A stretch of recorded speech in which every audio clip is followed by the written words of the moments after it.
Welcome back to another Millennial in Debt video. If you are new here, please feel free to subscribe, hit that subscription button below, and turn on the notification bell so you get every single time I upload a video. You know how influencers always say, I have exciting news and I can't wait to share. I'm going to just share it now, and I don't know if it's that exciting, but I'm excited for it. So I'm going to be starting a new financial series. So our last series was Stock Tip Tuesday. If you haven't seen that, you can click the little I thing that's going to pop up, and I'll link the playlist in the description box. But I am going to do now a series on credit. So after polling you all on Instagram, which if you are not following, you know what to do. Oh, that was Siri. Okay, so if you're not following along, you can get all the tips that you need to know about credit on Credit Fact Friday. You know I love alliteration, and you know I'm a teacher and dorky. So every Friday, I'll be bringing you some information about credit scores, interest rates, credit cards, all those types of things so you can have a better understanding of your money, gain generational wealth, build wealth, do all those amazing things that lead you to financial freedom. That's what I'm here for, honestly and truly. And I have my auntie wig on, so let's jump right into this week's video. We are going to be talking about credit unions versus banks, right? So usually on record, I am a big credit union fan, but I am leaving it up to you to decide what's going to work best for your money, as always. You know, I'm just a guide. I can't tell you what to do. But I want to go over some of the pros and cons, or really just the similarities and differences between banks, traditional banks, and credit unions. So straight at the back, the biggest difference, or the main 100% difference, I should say, between a credit union and a bank is a credit union is not for profit, whereas a bank is for profit, right? And a credit union is more so governed or ruled by the people who volunteer to be part of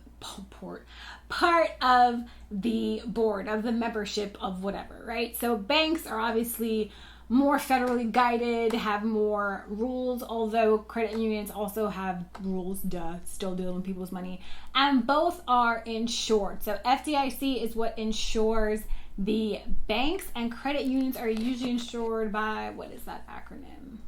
The NCUA. That is what is the insurance, or the equivalent of the FDIC to credit unions. So they insure most of them up to $250,000, very similar to banks. So that is not something you need to worry about when you are thinking about, okay, should I use a credit union or should I use a bank? So for my mortgage for my home, I used a credit union. Same thing for the loan that I took for my car.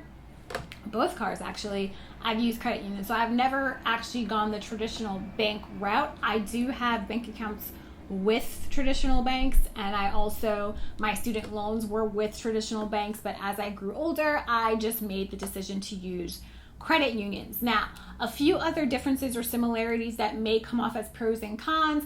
When you use a traditional bank, you are obviously going to have bigger access and range, depending on the bank, but bigger access and range when you travel and go places, right? So if you have like a Chase or a Wells Fargo, or a Citi, you're going to see those banks in a majority of the states you visit. You will also see those banks when you travel internationally.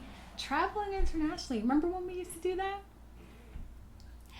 Woo, what a time. All right. So when you have a credit union, a lot of those times those credit unions are very distinct to the area you're in, right? So if you live in Long Island, you might have a Long Island credit union. You're not going to find that Long Island credit union in California. So I know credit unions have done like amazing things and have, built apps and website access and online access and all these things that are very convenient, but a lot of the smaller ones are still trying to keep up with the large vastness of a traditional bank.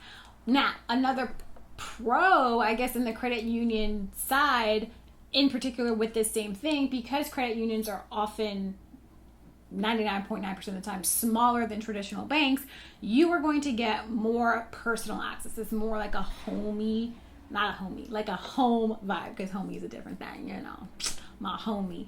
But you'll get more personal attention, more personal access, because it's just a smaller bank with smaller people. And although credit unions have like 80,000 ATMs across the country, and they cater to, or they carry $1.3 trillion of our money.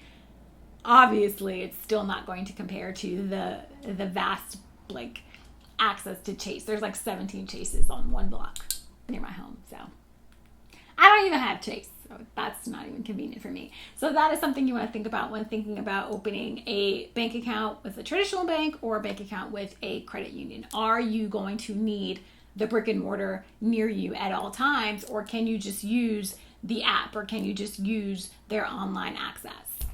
Now, two more things that I really like about credit unions, or about the credit unions that I've used, and again, majority of them are similar.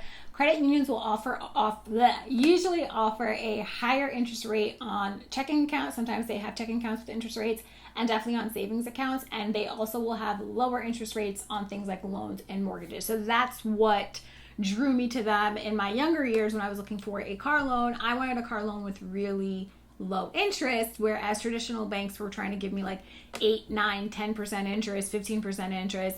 My first car, I had 2.4% interest from a credit union, and then my second car, I had 1.8% interest on my car loan. And this is why credit scores are important, y'all. But yeah, so you'll get lower interest when you are borrowing money, and you'll get more interest when you are saving your money with them.